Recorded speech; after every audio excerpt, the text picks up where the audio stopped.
Witajcie w kolejnym odcinku. Stwierdziłem, że teraz zacznę dogrywać głos, ponieważ chciałbym przejść z tych napisów na filmiki z głosem. Zaczynając od dzisiejszego nagrania, będę robił krótkie wprowadzenie, w którym będę opowiadał, co będzie pokazane na filmiku. Ewentualnie opowiedzieć o tym, jakie są plany na kolejne dostawy drewna, skąd ono będzie, czy jakim sposobem go pozyskam. Na kolejnych filmach planuję również nagrywać głos bezpośrednio z kamery, ale w związku z tym, że mam już kilka klipów nagranych wcześniej, to przez najbliższe odcinki ten głos będzie nakładany. Podsumowując, w najbliższym czasie chciałbym nagrać film, w którym pokażę, jakich używam siekier, dlaczego ich używam, bazując głównie na moim doświadczeniu, które z nich są dla mnie najlepsze, najwygodniejsze i w jakich sytuacjach korzystam z Fiskarsa, a w jakich z siekiero-młota.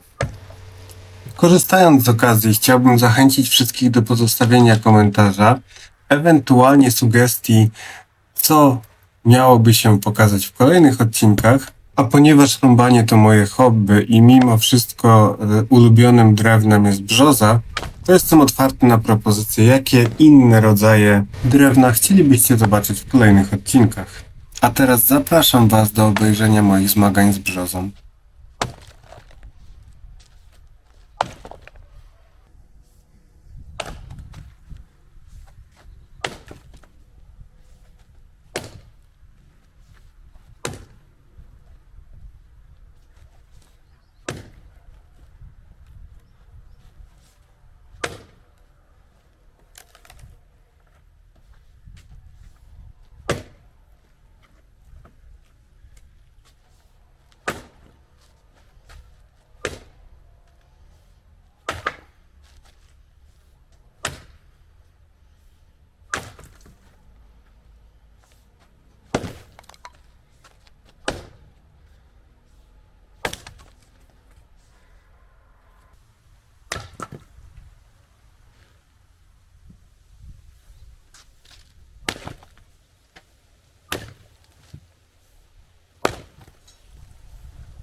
Filmik zbliża się ku końcowi, więc chciałbym jeszcze raz przypomnieć się o pozostawieniu komentarza i dziękuję wszystkim za oglądanie, a pojutrze zapraszam na kolejny odcinek.